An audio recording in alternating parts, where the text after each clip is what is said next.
Apa yang kalian pikirkan jika saya menyebutkan kata sirkuit Mandalika? Pasti yang pertama terbenak di pikiran kalian adalah MotoGP, sirkuit megah kepunyaan Indonesia yang dibangun di tempat yang indah. Kali ini saya akan mengajak kalian membahas mengenai sirkuit Mandalika. Tentunya bukan mengenai yang lagi ramai saat ini, yaitu perhelatan MotoGP kelas dunia di sirkuit Mandalika, melainkan dari sisi konstruksinya. Kita akan bahas secara gamblang mengenai biaya konstruksinya, berapa lama pembangunannya, kendala apa selama proses pengerjaannya, dan tentunya masih banyak lagi yang perlu dibahas untuk mengetahui sirkuit ini benar-benar selesai 100%. Tak usah berlama-lama, mari langsung kita bahas bersama-sama.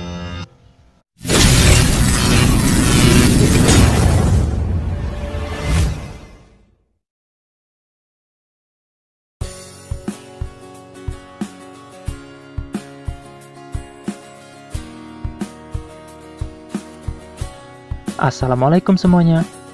Salam kenal buat yang baru lihat video ini, dan salam satu aspal buat subscriber yang sudah setia mendukung channel ini.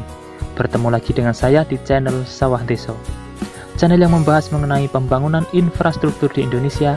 Di sini, semua konstruksi dibahas secara mendalam dan transparan dengan kemasan yang ringan.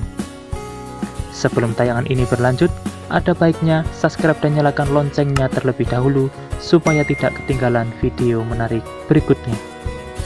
Pemerintah tengah menggenjot pembangunan sirkuit megah yang berlokasi di Mandalika, Nusa Tenggara Barat. Pembangunan sirkuit ini diperkirakan menghabiskan dana 1,1 triliun. Seperti diketahui, saat ini proyek pendukung sirkuit sedang dilakukan guna memaksimalkan sebelum event balap MotoGP diselenggarakan. Dalam pembangunan sirkuit megah tersebut membutuhkan dana yang tidak sedikit. Lantas berapa biaya yang dikucurkan dan dari mana asalnya? Advisor Mandalika Grand Prix Association atau MGPA dan Dosi Matram memaparkan bahwasanya biaya pembangunan didapatkan dari investasi yang digulirkan oleh Indonesia Tourism Development Corporation, di mana untuk pembangunan trek lainnya saja diinvestasikan kurang lebih sebesar 900 miliar. Belum termasuk race control dan pit building. Mungkin ada tambahan sekitar 200-300 miliar lagi untuk membiayai fasilitas pendukung.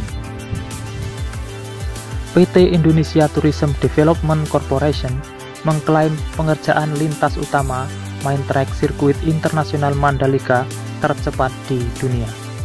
Lintasan sirkuit Mandalika utama di Jalan Kawasan Khusus Kabupaten Lombok Tengah, Nusa Tenggara Barat ini memiliki panjang 4,31 km. Pengerjaan sirkuit ini dimulai 15 Juni 2020 dan tuntas 15 Agustus 2021 atau 1 tahun 1 bulan, dan ini yang tercepat di dunia. Pembangunannya sendiri sempat terkendala pembebasan lahan, dikarenakan harus merelokasi 121 kakak. Dari 120 kakak yang menyetujui relokasi, 85 kakak telah pindah dari lokasi semula, yang mana 61 kakak telah membuat kafling di HPL, 94 dan 24 kakak memiliki tempat tinggal di tempat lain. Seluruh warga yang direlokasi akan ditempatkan di hunian tetap seluas 2 hektar di Dusun Ngulang, Desa Kuta, Lombok Tengah.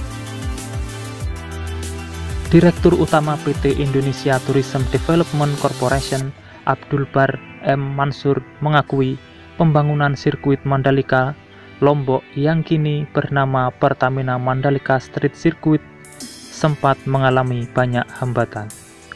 Beliau mengatakan, di awal masa pembangunan pihaknya banyak mengalami tantangan akibat waktu pengerjaannya di tengah-tengah kondisi pandemi COVID-19. Beberapa di antaranya masalah pembebasan lahan seperti yang saya bahas tadi, dan pembatasan tenaga kerja dalam pembuatan sirkuit tersebut. Dan selanjutnya, inilah fakta menarik dari sirkuit Mandalika yang perlu kita ketahui bersama. Yang pertama, nama resmi sirkuit Mandalika. Sirkuit Mandalika memiliki nama resmi Pertamina Mandalika International Street Circuit. Penamaan sirkuit Mandalika ini dilakukan melalui penandatanganan perjanjian kerjasama, sponsorship, dan peluncuran nama resmi sirkuit balap internasional Mandalika di Jakarta pada Kamis 7 Oktober 2021 kemarin.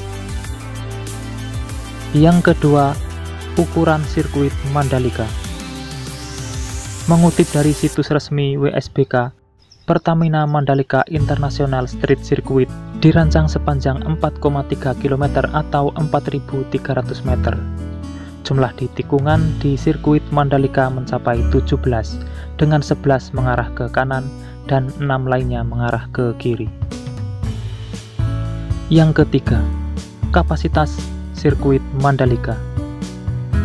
Sirkuit Mandalika dapat menampung 150.000 hingga 200.000 orang.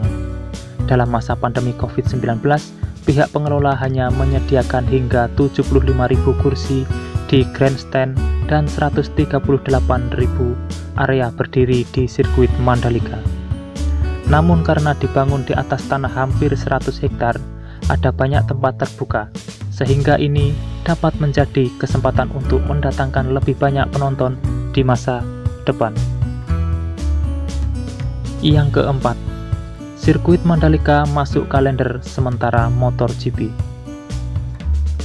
Sirkuit Mandalika juga masuk dalam kalender sementara MotoGP tahun 2022. Dikutip dari situs resmi MotoGP, sirkuit Mandalika itu bakal jadi venue balapan GP Indonesia.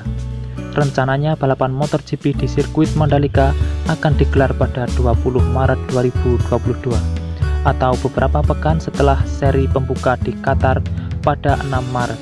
Selain masuk dalam kalender sementara, sirkuit Mandalika juga akan menjadi lokasi tes premium MotoGP. Berdasarkan jadwal yang dikeluarkan oleh pihak MotoGP, sirkuit Mandalika akan menjadi lokasi tes pramusim pada 11-13 Februari 2022. Yang kelima, sirkuit Mandalika dapat 3 rekor muri.